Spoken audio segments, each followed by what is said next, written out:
Welcome back to the deep dive. Today we are doing something that I think appeals to the inner child in almost everyone. Oh, absolutely. But we're approaching it with the seriousness of a career counselor and, well, the precision of a structural engineer. It's one of those topics that feels like a daydream, but the logistics, the actual reality of it are pure hard science. Exactly. We're talking about the office with the best view in the world. The cockpit. The cockpit. You're sitting in seat 34A, you're watching the wing just cut through a cloud layer, the sun is setting, everything's painted gold and purple. And you think to yourself, You think, I wonder what it really takes to be up front. And today, we are not just wondering. We are building the definitive step-by-step roadmap. and we have to be really specific here. We're recording this in January 2026. Mm. The whole landscape of aviation has shifted so dramatically, even in just the last few years. Right. If you looked up how to be a pilot in 2020 or even 2023, a lot of that advice is almost obsolete now.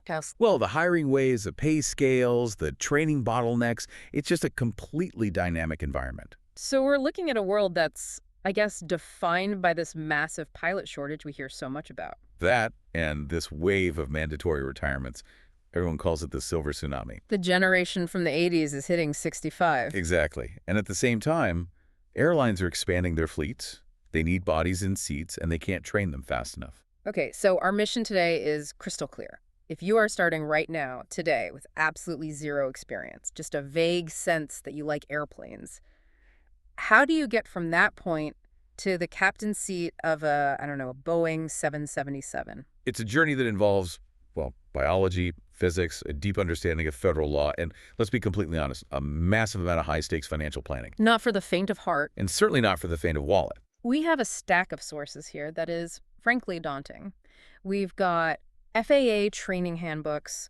We've got the actual medical certification standards, financial analyses of flight schools as they stand in 2026, and breakdowns of current airline hiring contracts. We're going to decode the acronyms, the costs, and the cold, hard reality of the lifestyle. And we should define our scope, right? We're focusing mostly on the civilian path. Right. Primarily within the FAA system in the United States. The global context is important, of course, Sure. especially when we get to flight hour requirements, because the U.S. is a real outlier in that regard.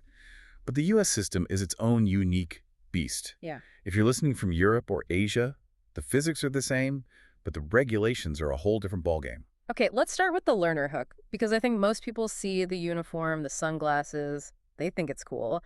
But the sources describe something much, much more intense. It's not just, pulling back on a stick. Not at all. It's a complete personal transformation. You go from being a pedestrian on the ground to a manager of incredibly complex systems in the stratosphere. A manager, I like that. You're dealing with high-stakes decision-making, you're practicing meteorologist, you're using navigation systems that rival spacecraft, and you're always aware of the physiological limits of your own body. It's applied physics. It's applied physics and risk management in real time. You're not just flying, you are managing energy, fuel, time, passengers, all while the environment is, frankly, trying to kill you. That is intense. Yeah. But also incredibly exciting. So let's build the roadmap. Phase 1, the go, no-go decision. Right. This is before you buy the aviator sunglasses. Before you buy the leather jacket. Before you tell your parents you're quitting your stable job to go chase clouds. So the absolute first step, the sources are unanimous on this. It's the discovery flight. Yes. The discovery flight, some people call it an introductory flight. This is the try before you buy moment, and it is absolutely 100% non-negotiable. Walk us through this. What actually happens? Because I imagine some people think they're just going for a scenic joyride, but it's more than that. Oh, it's a formal, loggable flight lesson. You'll go to a local flight school. Doesn't matter if it's a big, shiny academy or a small mom-and-pop operation at a county airport. Okay. You'll sit down with a certified flight instructor, a CFI, and you'll do a pre-flight briefing where they explain the absolute basics of the aircraft controls, the yoke, the rudder pedals, the throttle. And then you go out to the plane.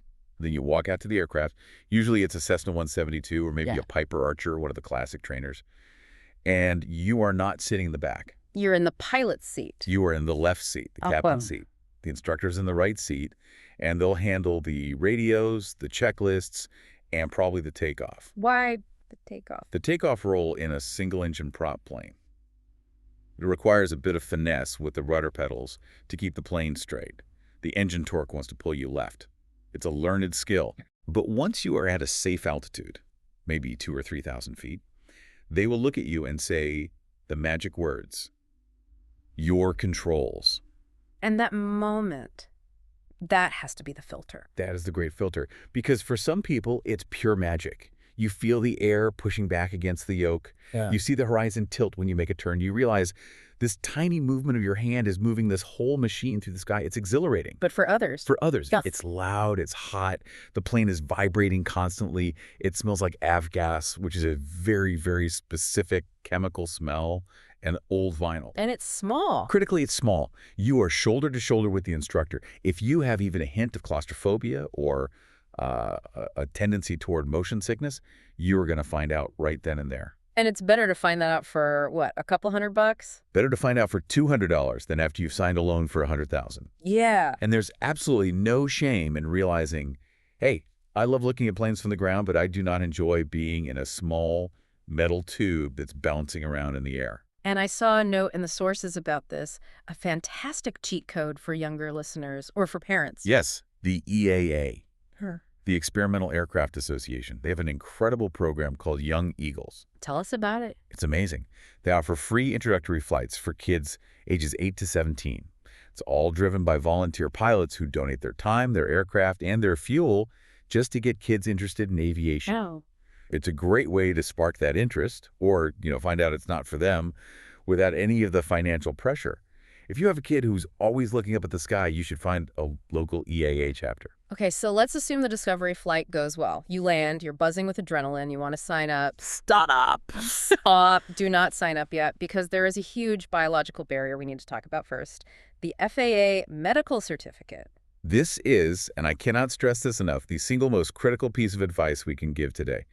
Do not spend any significant money on flight training until you know you can pass the Class 1 medical exam. I think the average person assumes, I'm generally healthy, I go to the gym, I eat a salad sometimes, I should be fine. But the FAA has very specific, and some would say somewhat archaic standards. They do. And there are different levels or classes. If you just want to fly for fun on the weekends, a third-class medical is fine. That's your private pilot. Right. If you want to get paid for certain jobs, like dusting crops or flying banners, you need a second class. But for our purposes, for an airline pilot, which is the entire goal of this roadmap, you need a first-class medical. This is the gold standard required for captains. What are they actually checking in that first-class exam? What's under the microscope? It covers pretty much everything, from your vision to your cardiovascular health, your hearing, and crucially, your mental health. Let's start with the eyes. Okay, vision. You need 20/20 distant vision. Now, corrected is okay. You can wear glasses or contacts, but it has to be correctable to 20/20. You also need 20/40 near vision for reading charts and instruments. That seems reasonable. But here's the big one, the stumbling block for a surprising number of people. Color vision. Why is color vision so critical? I mean, the sky is blue, the ground is green. It's all about the cockpit and the airport environment. Modern cockpits are just dense with color-coded information. Like what? Warning lights are red. Caution lights are amber or yellow. The digital displays on a modern jet use magenta for your active navigation line, green for data blocks. It's a whole language. And outside the plane. Outside the plane, you have airport lighting systems. The PPI lights next to the runway. That stands for Precision Approach Path Indicator. They're a set of lights that appear either red or white, depending on your angle to the runway. So they tell you if you're too high or too low. Exactly. 4 white lights, you're too high. Right. 4 red lights, you're too low and about to land in the grass. 2 white, 2 red, you're perfect. Yeah.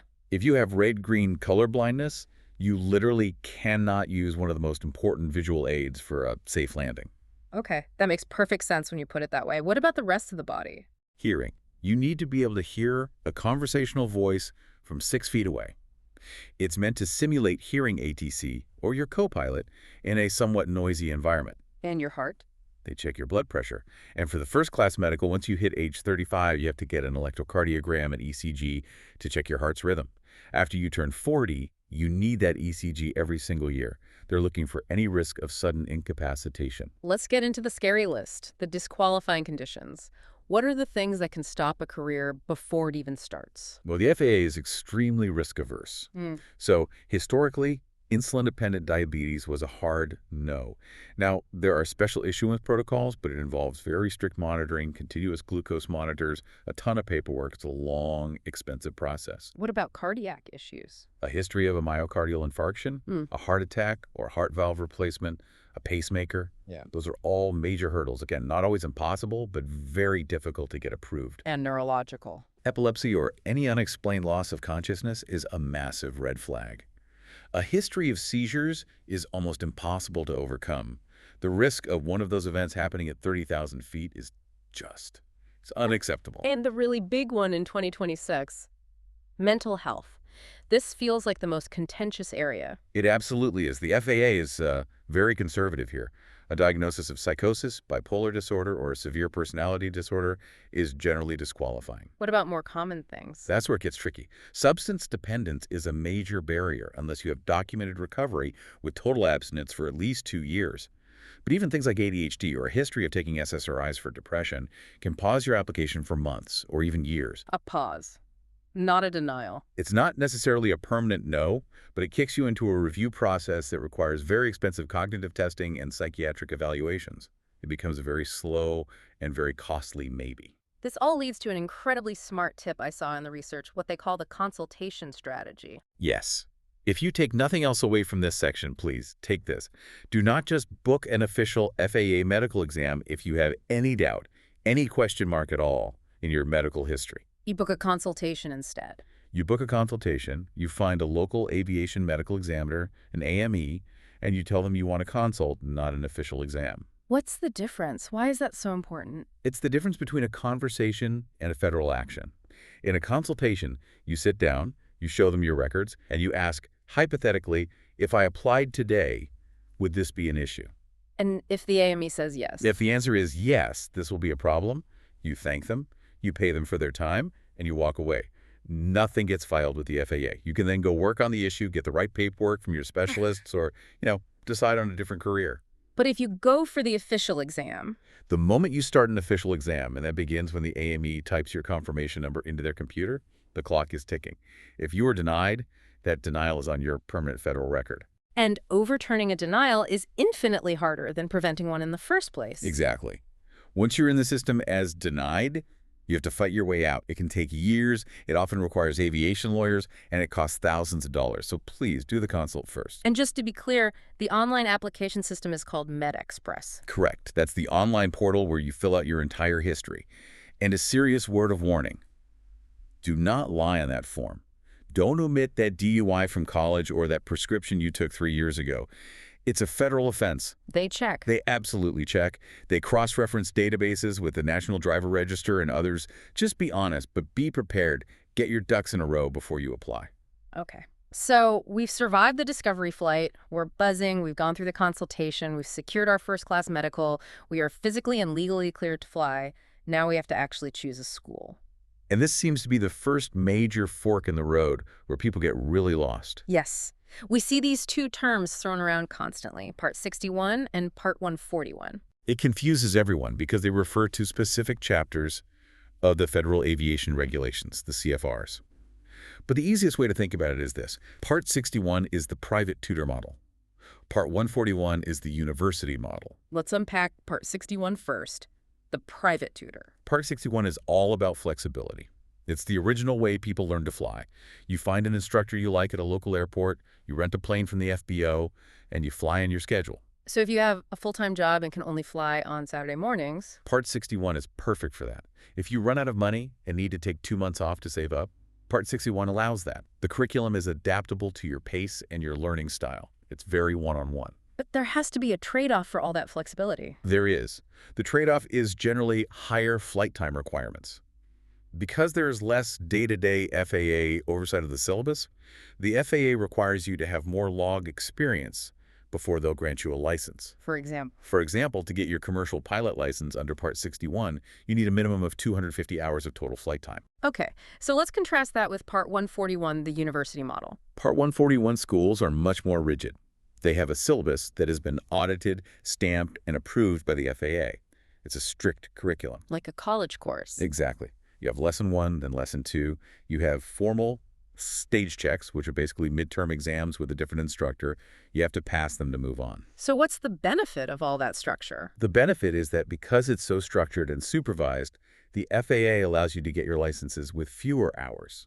You can get that same commercial license at just 190 hours instead of 250. So it's faster Yep. and potentially cheaper because you're paying for 60 fewer hours of flight time. Theoretically, yes. It is designed from the ground up for full-time, career-minded students. It treats flight training like a job or a degree program. You often wear a uniform. There are attendance policies. This sounds like the path for someone who is all in right from day one. It is. And it's also the only path for international students. If you need an M1 student visa to come train in the U.S., you absolutely must enroll in a Part 141 school. That's a huge distinction. That's not a choice. That's a requirement. It's a requirement. And a quick note on that for anyone listening overseas, you generally cannot switch from an M1 training visa to an F1 academic visa while you're in the U.S. You have to pick the right school and the right visa status before you arrive. It's a very costly mistake if you get that wrong. And for veterans using GI Bill benefits. Also, almost always Part 141. The government wants that structured syllabus and that FAA oversight before they start paying out benefits. Now, within this whole training world, there's another layer that has become really dominant in the 2020s, the airline cadet programs. We see the ads everywhere.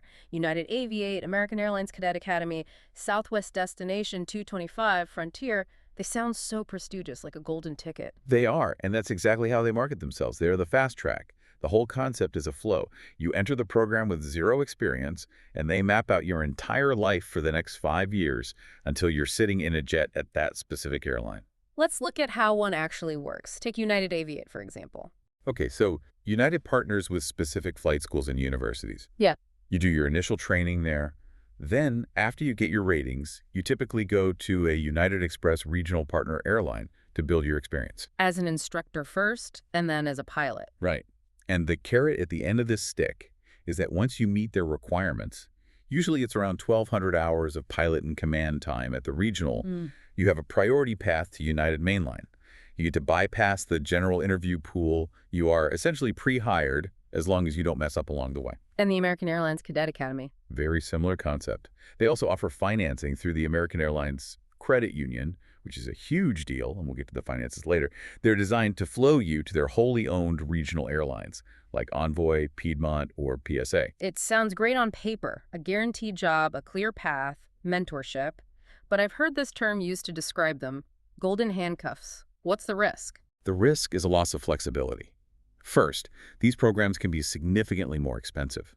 The partner schools they use often charge a premium for the brand association. But the bigger risk isn't the money. No, the bigger risk is economic. You are tying your entire career to the health of one specific airline. So if, say, American Airlines has a bad year and freezes hiring, you're just stuck. You're stuck. Exactly. If the industry takes a downturn like we saw happen in 2001, 2008, and again in 2020, and your specific airline slams the brakes on the flow, you could be stuck at a regional airline waiting for a spot that just isn't opening up. Meanwhile, another airline might be hiring like crazy. Right. Delta or United might be hiring off the street, but you're contractually or at least psychologically locked into your program. You might have to pay back a signing bonus or lose your seniority spot if you try to leave. So the independent route, just finding a good local school and getting your ratings, gives you more freedom. It makes you a free agent. You don't get the flashy cadet patch on your flight suit, but you can go wherever the hiring is hottest. You can shop around for the cheapest flight training. You can train at your own pace. It's the ultimate flexibility. Okay, decision made. You've picked your path, you're enrolled, now comes the real grind, the training gauntlet. Let's walk through the ratings step by step from hour zero to that initial magic number of around 250. This is the foundation. You can't build a skyscraper on quicksand, and you can't be an airline pilot without mastering these fundamentals. Step one seems pretty simple. The student pilot certificate. This is basically just the paperwork and background check, right? That's all it is. TSA vetting, FAA vetting. You have to be at least 16 years old. You need this piece of plastic in your wallet before you're legally allowed to fly the airplane by yourself or solo.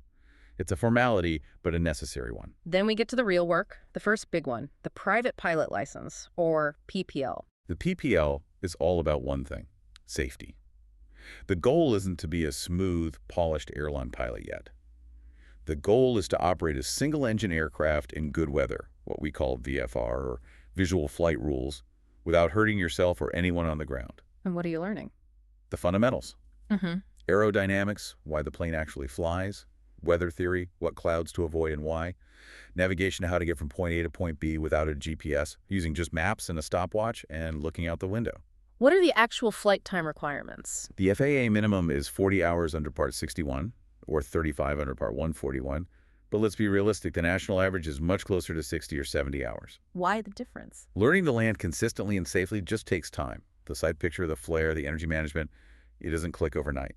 You also have to fly solo for at least 10 hours and do long cross-country flights where you land at an airport more than 50 nautical miles away. And then comes the first big test, the check ride. The dreaded check ride. It's the final exam, and it's in two parts. First is an oral exam, where a designated pilot examiner, a DPE, grills you on regulations, weather, and aircraft systems for 2 or 3 hours. They can ask anything. Anything. They might point to a chart and say, what does this symbol mean? Or if your alternator belt snaps right after takeoff, what's your plan and how long will your battery last? And if you pass that? If you pass the oral, you go out to the plane for the flight test. You have to demonstrate stalls, steep turns, emergency procedures, and multiple types of landings, all within very strict standards. If you land too hard, or forget a checklist item, you fail. It's tough. Okay, you pass. You're a private pilot. You can take your friends up for a flight, but you cannot fly into a cloud. No. If you fly into a cloud as a private pilot without the right training, you are in a life-threatening emergency. You lose all visual reference with the horizon. Which brings us to step 3, the instrument rating. This is the flying blind rating. I've heard pilots say this is the single hardest rating to get. Why is that? Why is it tougher than learning to fly in the first place? It's the cognitive load. And it's physiological. When you can't see the real horizon, your inner ear, your vestibular system, starts to lie to you. It plays tricks on your brain. How so? You might feel with every fiber of your being that you are turning left, but the instruments in front of you clearly show you are in a wings-level climb. This is called spatial disorientation. You have to learn to suppress your most basic survival instincts and trust those 6 little mechanical dials. So during training, you wear a view-limiting device, right? Like a hood? Yes, we call them foggles, or a hood. It's a device that blocks your view out the windows so you can only see the instrument panel. You are flying solely by reference to instruments. It sounds exhausting. It is mentally draining. You're scanning 6 instruments in a constant loop, building a 3D mental model of where you are, talking to air traffic control, navigating complex approach procedures, all while the plane is getting bounced around in turbulence. You finish an instrument lesson and you are just drenched in sweat. But it's essential. It's the most essential rating for a professional career. Without it, you can't be an airline pilot, period. Airlines fly in the clouds every single day. You learn to fly with incredible precision. You have to hold your altitude within 100 feet, you're heading within 10 degrees, and fly an instrument approach down to 200 feet above the ground without seeing the runway until the absolute last second. Okay, so PPL teaches you to fly. The instrument rating teaches you to fly without seeing. What does the next one, the commercial pilot license or CPL, teach you? The CPL teaches you mastery. The whole focus shifts from safety to precision and passenger comfort. This is the license that legally allows you to accept money for flying. And the hour requirement for this is much higher. Right. You need 250 total hours for the CPL under Part 61, or 190 under Part 141. You've got a lot more experience under your belt by this point. And this is where the really fun maneuvers come in. I was reading about these Chandel's Lazy Eights. Yeah. They sound like moves from figure skating. That's a great analogy. They're all about a mastery of energy management. Take the Lazy Eight. You're flying this big symmetrical S pattern across the horizon, constantly changing your pitch and bank, climbing and diving. What's the point? The point is to do it so smoothly that you're perfectly trading airspeed for altitude and then altitude back for airspeed. If you do it right, your passenger wouldn't even feel it. It proves you are truly ahead of the airplane, not just reacting to it. And what about eights on pylons? This one blew my mind. You're pivoting the airplane around a point on the ground? Yes. You pick 2 points on the ground, like 2 barns, and you fly a figure-8 pattern around them, keeping your wingtip visually pointed at the pylon. But here's the physics trick. The altitude where this works geometrically, your pivotal altitude, changes based on your ground speed. Ah, so the wind matters. The wind is everything. When you turn into a headwind, your ground speed drops, so you have to descend to hold the wing on the point. When you turn downwind, your ground speed increases and you have to climb. You are flying the airplane with your eyes outside, constantly judging physics and geometry in real time. And the final big commercial maneuver, the power-off 180. The ultimate test of energy management. It simulates a total engine failure in the traffic pattern. When you're flying parallel to the runway, your examiner pulls the throttle to idle. Your engine is dead. And you have to land it. You have to glide the plane through a 180-degree turn and touch down on a specific, predetermined point on the runway. You only get one shot. If you're short, you crash in the grass. If you're long, you overshoot the runway. It proves you know the glide characteristics of your machine inside and out. Okay, so you have the CPL. You're officially a commercial pilot, but you're still flying a single-engine plane. Airlines have 2 engines. Or 4. So you need the multi-engine rating, the MAL. This is usually a quick add-on rating, maybe a week or 2 of intense training. But the physics involved are life or death. This is where asymmetrical thrust comes in. Exactly. If you lose an engine in a single-engine plane, you just become a glider. You go down, but you go down straight. If you lose an engine in a multi-engine plane, the remaining engine is way out on the other wing, and it wants to violently twist the airplane upside down. You have to fight it. You have to stomp on the rudder pedal on the side of the good engine. The old saying is, dead foot, dead engine. If your left foot is resting, the left engine is dead. You have to learn to stop that yaw and maintain control instantly. And there's a critical speed associated with this, right? VMC. VMC, velocity minimum control. It's the speed below which there isn't enough air flowing over your rudder to counteract the thrust from the good engine. If you let your airspeed drop below VMC with an engine out, the plane will roll over into a spin, and it's often unrecoverable. You practice this over and over until the recovery is pure muscle memory. So we've done it. We have the CPL, the instrument rating, the multi-engine. We have somewhere around 250 hours of flight time. We're ready for the airlines, right? Not even close. And here we are, the infamous gap. The gap. This is the big thing that separates the U.S. system from most of the world. In Europe, under EPIZODE rules, you could get what's called a frozen ATPL and go sit in the right seat of an Airbus with around 250 hours. But not here. But in the United States, we have the 1,500-hour rule. Let's unpack this. Why? Why does the U.S. require 6 times the flight experience of Europe? It all goes back to a single tragedy. Colgan Air Flight 3407, which crashed near Buffalo, New York in 2009. I remember that. The investigation highlighted issues with pilot fatigue and training. The crew stalled a perfectly flyable airplane because they were tired and reacted incorrectly to the warnings. It was a huge wake-up call. And Congress responded. Congress responded by passing a law that mandated that all airline pilots, first officers included, not just captains, must hold an airline transport pilot certificate, an ATP. And the requirement for an ATP is 1,500 hours of flight time. So you are a 250-hour commercial pilot. You are legally allowed to get paid for flying. But the airlines, the jobs that pay real money, won't even look at your resume until you have 1,500 hours. Correct. You have to somehow bridge that 1,250-hour chasm. Are there any shortcuts? There are a few under what's called a Restricted ATP, or R-ATP. If you get a 4-year aviation degree from an approved university, you can qualify at 1,000 hours. So that shaves off 500 hours. Right. A 2-year degree gets you in at 1,250 hours. And military pilots, because of the intensity of their training, can qualify at 750 hours. But for the vast majority of people going the independent Part 61 route, it's the full 1,500. So what do you do? How do you build that time without going bankrupt? Strategy number 1, and by far the most common path, is the CFI route. You become a Certified Flight Instructor. You teach what you just spent all that time and money learning. Exactly. And honestly, it is one of the best ways to truly solidify your own knowledge. There's an old saying that you don't really know something until you can teach it to a student who is actively trying to kill you. Laughs. That sounds terrifying and also very true. It is.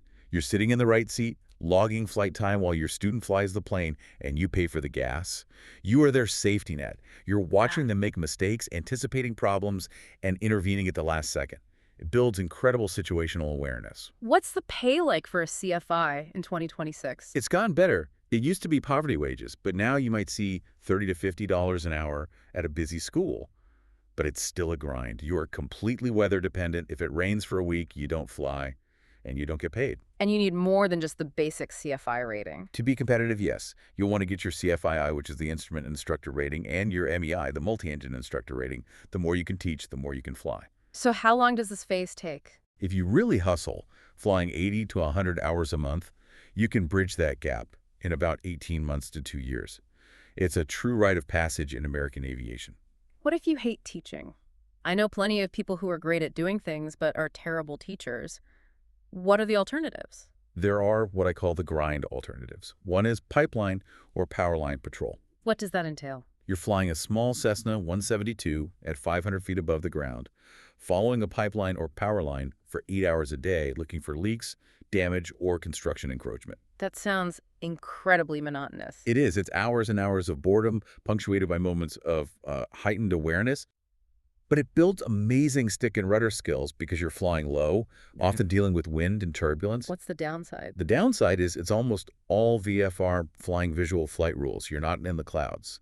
So your instrument skills, which are perishable and vital for the airlines, can get really rusty. What else is there? Aerial survey, flying precise grid patterns for mapping companies. That's great for cross-country time because you travel all over the country living out of cheap motels. Or banner towing, flying low and slow over beaches. That's a high-skill job that teaches you a ton about energy management. And I guess there's always the pay-to-fly option, just renting a plane. If you're independently wealthy, sure. You can rent a plane for $150 an hour and fly circles in the sky. Or you can split the cost with another pilot. One flies under the hood to practice instruments, the other acts as the safety pilot, and you both log the time. But to build over 1,000 hours that way. You're looking at close to $200,000 just in rental fees. It's just not a sustainable option for most people. Okay, let's fast forward. You've done the grind. You taught the students, you inspected the pipelines, you ate the ramen noodles, you finally hit 1,500 hours. You've turned 23 years old, which is the minimum age for the unrestricted ATP. You are ready for the summit. The Airline Transport Pilot Certificate, the ATP. This is the PhD of pilot licenses. And this requires another course, right? The ATP-CTP. Yes.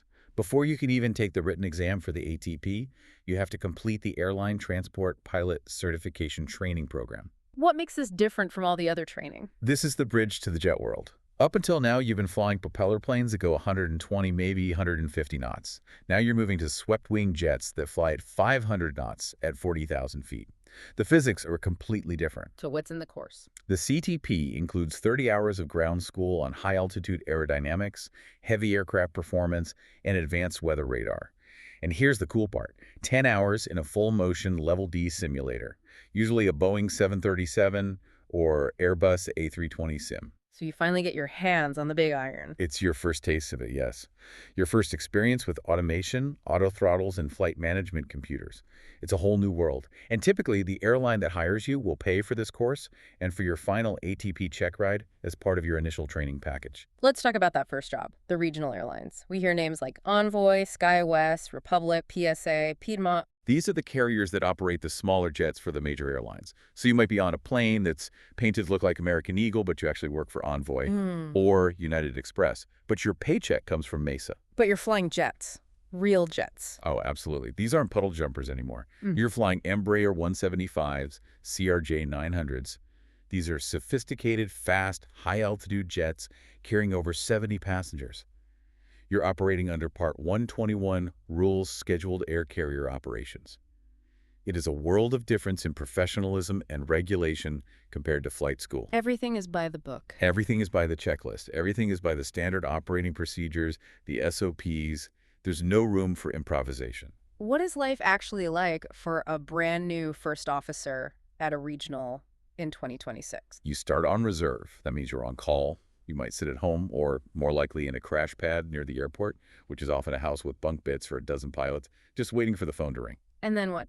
Crew scheduling calls and says, Captain Smith is sick. You have a flight to Des Moines in 2 hours. Be at the airport. You have zero control over your schedule. You go where they tell you, when they tell you. And you build seniority one day at a time. But the pay. That has changed dramatically, hasn't it? I remember stories from a decade ago of regional pilots being on food stamps. Yes, thankfully that has changed. The pilot shortage completely changed the dynamic. In 2026, regional first officer pay is quite healthy. With signing bonuses and premium pay, first-year compensation can easily clear $90,000 or $100,000 at some regionals. It's a respectable, livable wage now. So you do your time at the regionals, you eventually upgrade to captain, which I believe requires another 1,000 hours of flying in that airline environment. And then the majors, the legacy carriers. United, Delta, American, Southwest, or the cargo giants like FedEx and UPS. This is the destination for most. This is where you fly the biggest planes, the 787s, the A350s on international routes to Tokyo, London, Sydney. And the top-end pay there is significant. It is. A senior wide-body captain at a major airline can make $400,000, $500,000, sometimes even more per year when you factor in profit sharing. But that's the end of a 30-year career. You certainly don't start there. Which brings us finally to the elephant that's been in the room this whole time, the cost of entry. The investment to get there is, frankly, terrifying. It is a massive barrier to entry. There's no sugarcoating it. If you look at the 2026 price list from a major flight academy, a full zero-to-hero program is going to cost you between $90,000 and $125,000. And that's just the tuition, right? That's not everything. That's just tuition. Now you have to add in the hidden costs. Every check ride you take, the examiner wants $800 to $1,000 in cash. There are at least 5 of those. The written tests are $175 each.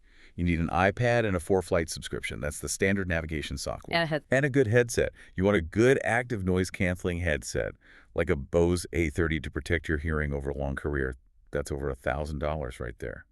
You can easily add another $12,000 in miscellaneous gear, insurance, and fees on top of the tuition. And unlike med school or law school, you can't just fill out a FAFSA and get federal student loans for this, can you? In most cases, no. Most flight schools are vocational schools, not Title IV accredited universities, so federal student aid, Pell Grants. They're usually not an option. You are looking at private loans. From who? Companies like Sallie Mae or Meritize. And the interest rates can be high, often 10% or more, and you will almost certainly need a cosigner with excellent credit. That is a crushing amount of debt to be carrying while you're making $30 an hour as a flight instructor. It is. It's the riskiest part of the whole journey. That's why those cadet programs with their own financing options are so attractive. But again, you have to remember the golden handcuffs that come with them. Are there scholarships available? There are, and millions of dollars in scholarship money go unclaimed every single year because people just don't apply. Who offers them? Organizations like Women in Aviation, OBAP, the Organization of Black Aerospace Professionals, the NGPA, which is the National Gay Pilots Association, AOPA. They all have scholarship cycles. You have to treat applying for scholarships like a part-time job. Write the essays, get the recommendation letters. Every little bit helps. So the final question, is it worth it? We're looking at potentially $150,000 in debt, years of grinding, for a job that could disappear in an instant if you fail a medical exam. That is the risk assessment every single aspiring pilot has to make. The return on investment, the ROI, in 2026 is mathematically very positive. If you make it all the way to a major airline, the career earnings are in the millions. But the risk of washing out, either because you run out of money, you can't pass the check rides, or you lose your medical, is very real. It is not a guaranteed path. You have to love the flying. You have to love the process. You have to love the flying itself, not just the idea of the paycheck at the end of the rainbow. So let's summarize this entire roadmap one last time for the listener who is sitting there in the notepad. Okay, let's break it down. 1, discovery flight. Make sure you actually love being in a small airplane. 2, medical. Get a first-class medical consultation. Make sure you are medically qualified before you spend a single dime on training. 3, choose your school. Part 61 for flexibility, Part 141 for structure, speed, and if you need a visa or benefits. 4, the ratings. Grind through the ratings. Private, then instrument, then commercial, and finally the multi-engine add-on. 5, the gap. Build your hours to 1,500, most likely as a certified flight instructor, a CFI. 6, the summit. Get your ATP certificate and land that first job at a regional airline. And 7, the destination. Flow from the regionals to a major airline. It sounds so linear and simple when you list it like that. It never, ever feels linear when you are in the middle of it. There will be weather delays, maintenance problems, check ride failures. Almost every pilot fails a check ride at some point and feels like their career is over. And there will be days where you seriously question your life choices. It is a marathon, not a sprint. I want to leave our listeners with one last thought. We talked so much about the technology in aviation. The modern cockpit is basically a flying computer lab. You've got Autoland, GPS, fly-by-wire. Yes. But the system we've just spent an hour describing still demands 1,500 hours of raw human experience. We still require a human being to spend a year and a half flying circles in a Cessna, feeling the wind on the controls, dealing with a rough-running engine, teaching a scared student how to land. Why? Because all that automation is wonderful when everything is working perfectly. Hmm. But when the system fails, when the computer gets confused, when the weather does something the forecast model didn't predict, you don't need a programmer in that seat. You need a pilot. You need an aviator. You need someone who has felt the airplane in their hands for 1,500 hours and knows, on an intuitive, fundamental level, how to keep it flying. That human in the loop is the ultimate safety feature. So the grueling path, Yeah. the grind, that is the safety feature. It's exactly that. It's a filter. It weeds out those who don't have the judgment, the skill, or the resilience. It ensures that the person sitting up front has truly earned that spectacular view. So if you're listening and you have that bug, if looking up at a plane passing overhead still makes you stop whatever you're doing no matter how many times you've seen it, Then the view is probably worth the climb. I couldn't agree more. Thanks for diving in with us. My pleasure. See you in the skies. All right. Many thanks for listening to this free part of the ATPL Theory podcast. If you want to continue learning and access the full comprehensive guide, go to my Patreon at patreon.com/ATPL Theory or my Hero at herohero.co/ATPL. That is patreon.com/ATPL Theory or herohero.co/ATPL. Wishing you all the best.